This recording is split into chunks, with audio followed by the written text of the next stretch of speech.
里親募集なんですか？あ、そうです。うちの子たちはみんな。こんにちは。引退した子？引退した子？はいはい。大体あれですか？何か理由があるんですか？そうですね。あと保健所とかから来たりだとか、あとは多頭飼育崩壊の現場から直接来たりだとかっていう子が、はい、そうですね。多いですね。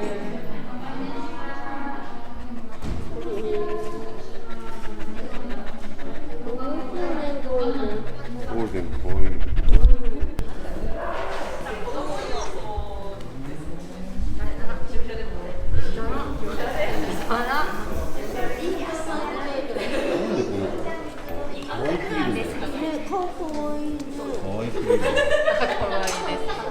性格も抜群ですよ。大きさもちょっといい。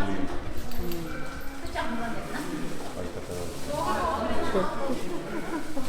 ダメじゃないですか。